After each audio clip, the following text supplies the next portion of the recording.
दोस्तों साल 2021 में फोर्ब्स द्वारा पब्लिश किए गए मोस्ट पावरफुल लीडर्स के लिस्ट में व्लादिमीर पुतिन का नाम दूसरे नंबर पर आया था। व्लादिमीर पुतिन जिन्होंने अपने पावरफुल डिसीजंस की वजह से इंटरनेशनली अपनी एक अलग छवि बनाई है और हाल ही में यूक्रेन के खिलाफ पुतिन के द्वारा लिया गया पावरफुल एक्शन उनकी छवि को और मजबूत बनाता है। लेकिन आखिर क्या थी यूक्रेन पर अटैक करने के पीछे की असली वजह और आखिर क्या है व्लादिमीर पुतिन की कहानी जिन्होंने इतना बड़ा डिसीजन लेने की हिम्मत दिखाई। आइए जानते हैं इस वीडियो में विस्तार से। तो व्लादिमीर पुतिन के नाम से फेमस व्लादिमीर व्लादिमीरोविच पुतिन का जन्म वर्तमान रशिया की second largest city Saint Petersburg में 7 अक्टूबर 1952 को हुआ था। इनके पिता Vladimir Spiridonovich Putin Soviet navy में कॉन्स्क्रिप्ट थे जिन्होंने वर्ल्ड वॉर 2 में डिस्ट्रक्शन बटालियंस के रूप में काम किया था। वहीं इनकी मां मारिया इवानोवा पुतिना एक फैक्ट्री वर्कर थी।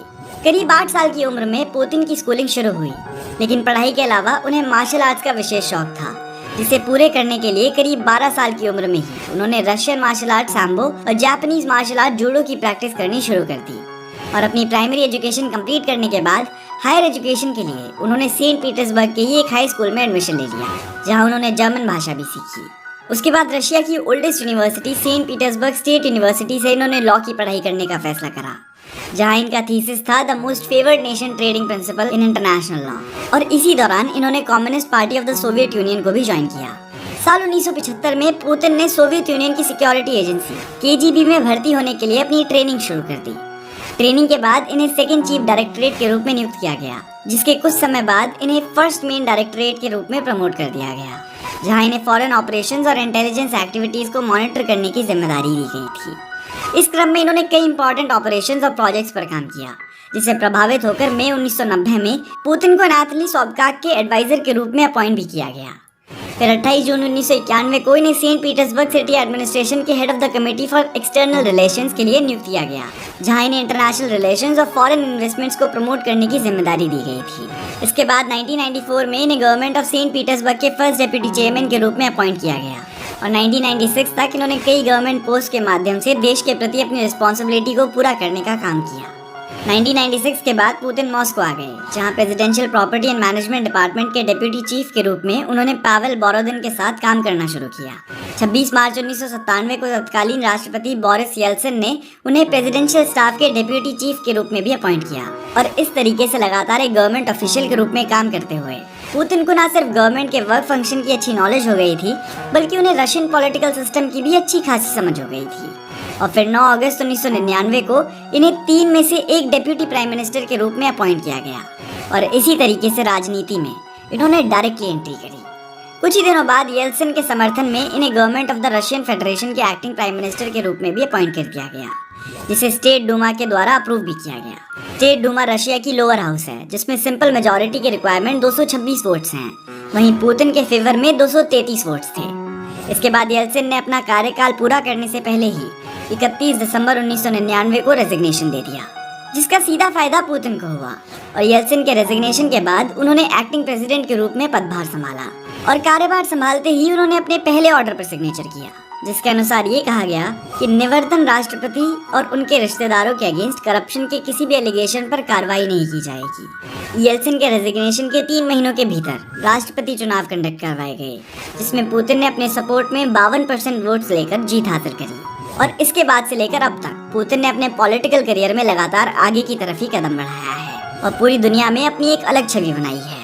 पुतिन ने अपने राष्ट्र प्रेम को लेकर रशिया के अंदर ऐसी छवि बनाई है कि रशिया के लोगों का इनके लिए अनबिलीवेबल समर्थन है और इतना समर्थन शायद ही किसी दूसरे रशियन पॉलिटिशियन को इनसे पहले मिला होगा। और अब आइए जानते हैं इस वर्ल्ड क्लास लीडर से जुड़े कुछ ऐसे फैक्ट्स जो इन्हें बाकी के लीडर्स से अलग बनाते हैं और मोस्ट पावरफुल लीडर्स के लिस्ट में सबसे ऊपर लाकर रखते हैं। नंबर 1, पुतिन अपनी जिस इमेज और जिस डिसीजन मेकिंग एबिलिटी के लिए दुनिया भर में फेमस हैं, उसका सबसे बड़ा प्रूफ तब देखने को मिला था जब खुद को पावर में बनाए रखने के लिए इन्होंने रशियन कॉन्स्टिट्यूशन में ही अमेंडमेंट करवा दिया था। तो कहानी कुछ ऐसी है कि साल 2000 से 2008 तक राष्ट्रपति के रूप में काम करने के बाद रशियन कॉन्स्टिट्यूशन के टर्म्स के अनुसार पुतिन लगातार अब अगले 4 सालों के लिए कार्यकाल के इलेक्शंस में खड़े नहीं हो पाए और उन्हें अपना पद छोड़ना पड़ा, जिसके बाद उन्हीं के करीबी दिमित्री मेदवेदेव ने राष्ट्रपति का पद ग्रहण किया और 2008 से 2012 के बीच पुतिन को अपने प्राइम मिनिस्टर के रूप में अपॉइंट किया। इसी दौरान सितंबर 2011 में इन्होंने अपने कॉन्स्टिट्यूशन के टर्म्स में फेरबदल किया और खुद को नेक्स्ट प्रेसिडेंट के रूप में एलिजिबल करवा लिया, और जनता का समर्थन तो इनके साथ हमेशा से ही था। नंबर 2, पुतिन को अपने पॉलिटिकल करियर के अलावा कई डिफरेंट एक्टिविटीज में भी इंटरेस्ट है, जैसे कि मार्शल आर्ट्स, जिसमें उन्होंने बहुत कम उम्र में ही ब्लैक बेल्ट की उपाधि हासिल कर ली थी। ब्लैक बेल्ट की उपाधि बेसिकली उन मार्शल आर्ट्स फाइटर्स को मिलती है जिन्होंने कराटे की टीचिंग में मेंटली और फिजिकली एक डीपर अंडरस्टैंडिंग की लेवल को अटेन कर लिया हो।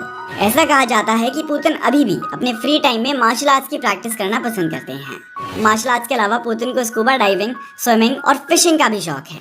इन सब के अलावा इनके अंदर सिंगिंग का भी भरपूर टैलेंट है, जिसे प्रदर्शित करने के लिए इन्होंने एक सिंगिंग टैलेंट शो में भी पार्टिसिपेट किया था।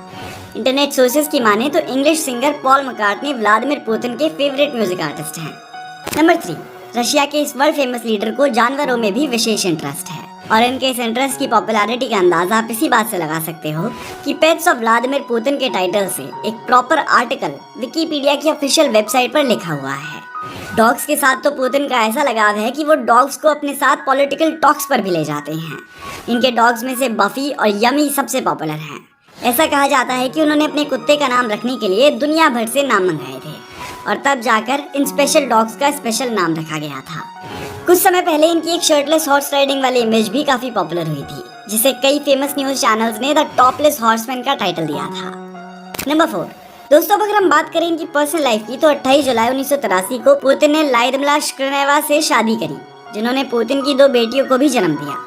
अप्रैल 2008 में रशिया के एक न्यूज़पेपर ने रिपोर्टिंग करी कि पुतिन और ल्योदमिला के बीच डाइवोर्स हो गया है, और रशियन पॉलिटिशियन एलेना काबाएवा के साथ अब वो रिलेशनशिप में है, जिसे गवर्नमेंट ऑफिशियल्स के द्वारा डायरेक्टली डिनाई कर दिया गया और उस न्यूज़पेपर को शट डाउन करवा दिया गया।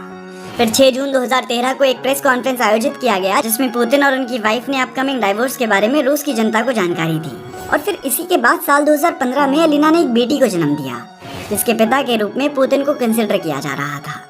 मतलब उस न्यूज़पेपर द्वारा की गई रिपोर्टिंग और पुतिन पर लगाए गए एलिगेशंस बिल्कुल सही थे। अभी लोगों के दिमाग में महत्वपूर्ण सवाल ये चल रहा है कि आखिर रूस ने यूक्रेन पर हमला क्यों किया। तो उसके मेनली 2 रीजंस हैं। पहला तो व्लादिमीर पुतिन की महत्वाकांक्षा और दूसरा जियोपॉलिटिकल डिफेंस। क्योंकि पुतिन एक महत्वाकांक्षी नेता हैं, इसलिए ऐसा कहा जा सकता है कि उन्होंने सोवियत यूनियन को फिर से यूनाइट करने के लिए ऐसा एक्शन लिया है। वहीं एक दूसरी और सबसे इम्पोर्टेंट बात यह भी हो सकती है कि अगर यूक्रेन नेटो का मेंबर बन जाता, तो नेटो के बहाने यूएस की फोर्सेस रशिया के काफी नजदीक पहुंच जाती, जो भविष्य में उसके लिए हमेशा एक थ्रेट की तरह होता, और फ्यूचर के इसी प्रॉब्लम को अवॉइड करने के लिए रशिया को ऐसा एक्शन लेना पड़ा। तो दोस्तों ये थे कुछ इंटरेस्टिंग फैक्ट्स व्लादिमीर पुतिन के बारे में। अगर आपको वीडियो पसंद आई हो तो आप इस वीडियो को अपने दोस्तों के साथ जरूर शेयर कीजिएगा। धन्यवाद।